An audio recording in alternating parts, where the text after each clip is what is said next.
Okay, so here we are at the third slide of our overview series.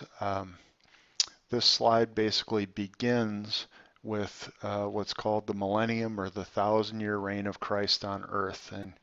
And Jesus, after his second coming, is going to set up his righteous rule on earth, different than all of fallen man's rule, where his rule is going to be true. He's going to prevent corruption on earth. He's going to judge fairly. Um, Basically, he's going to show us how it was intended to be.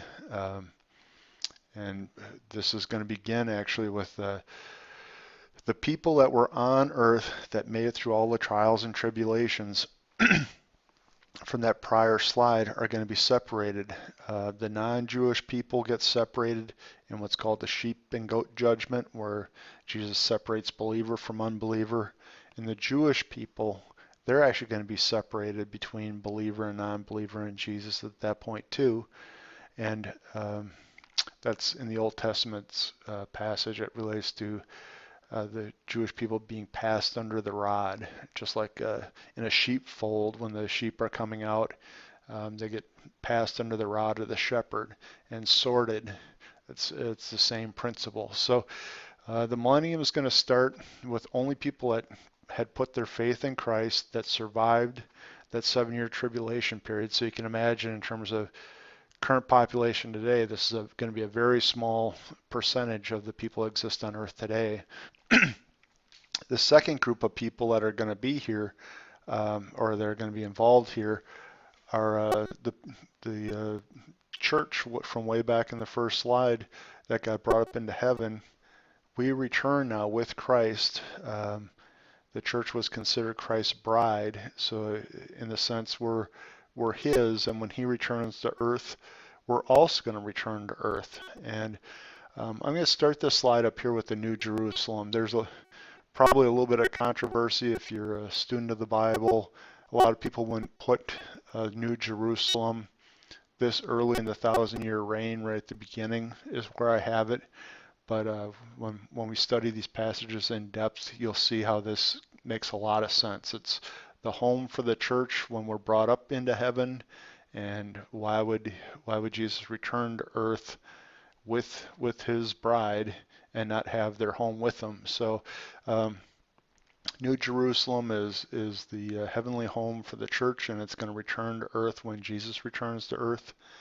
And also right in this early part, all the Jewish people and the people that died during that 7-year tribulation period, that had put their faith in Christ during that tribulation period, what you have is the non-church believers in Christ, or in the coming of Christ in terms of the Old Testament. They always look forward to the return of the Messiah, and they put their faith in that.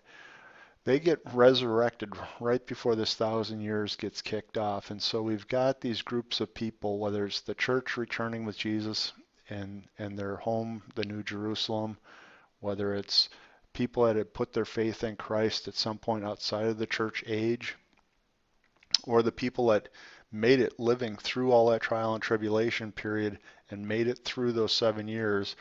That's what the configuration of earth is going to be when Jesus comes back to rule and reign for his 1,000 years. So that kicks off this 1,000-year period. And one other thing that's evident right from the start of this 1,000-year period is all of the judgment that gets poured out is actually setting up a reconfiguration of earth. People worry about global warming today. They worry about whatever, overpopulation, all the different issues in the world. God's going to set that right, and earth is going to be coming back more like the Garden of Eden. Earth is not going to have these extreme temperatures and deserts and Antarctic and snowy places. It's basically going to be subtropical, like the Garden of Eden, across the entire globe, and that's described in a whole bunch of passages, and it's very clear. And that's the way the 1,000-year reign is going to start off, as ideal setting, believers only, in 1,000-year reign that's going to be righteous and done the way God intended. So that's what this slide's story is about, is this 1,000 years of Christ back on earth and fulfilling some final remaining promises that were made, what's called the Davidic covenant, where Jesus sits on the throne that was a descendant of King David from 1000 BC, a story in the Bible. And he reigns for this 1,000-year period. And at the end of the 1,000 years, there's one last rebellion, and that's the Satan's last rebellion down here. And Satan's been bound up, the Antichrist has been bound up and held away from this ideal reign that Christ has for 1,000 years. But right at the end of that reign, he's let loose one more time. And why would that be? Well, the people that came through the tribulation period, they're going to be repopulating the earth. And part of the idyllic setting is they're probably going to have vastly extended lifespans, and they're going to be able to have kids even till they're hundreds of years old. And so the earth is going to quickly repopulate during this 1,000-year period of time. And some of the children, because these believers were still part of the fall of man, going all the way back to early Genesis description, they'll have kids that rebel, just like today. Even though the setting is ideal, they can see Christ reigning from the throne, judgment is ideal, whatever, there's going to be rebellion. And that's just because of the fallen nature of man. And so right at the end of the 1,000 years, Satan's let loose one more time. And what's he going to do? He's going to convince everybody that hasn't accepted God's rule by the end of this 1,000 years, and he's going to convince them to have one last rebellion. And as soon as that last rebellion occurs, much like Armageddon, there's just going to be one command comes out from God, and Satan and all the people that were following him get destroyed and put down in one fell swoop. Then the entire earth, of all the non-believers, of all of history and this last rebellion, the non-believers are all going to face what's called the white throne judgment. And this is kind of the capstone of what's in the Bible in terms of the plan as what's laid out. Because what happens after this is just literally eternity. And so this last white throne judgment is all non-believers from all ages get brought before a throne kind of a setting in the Bible.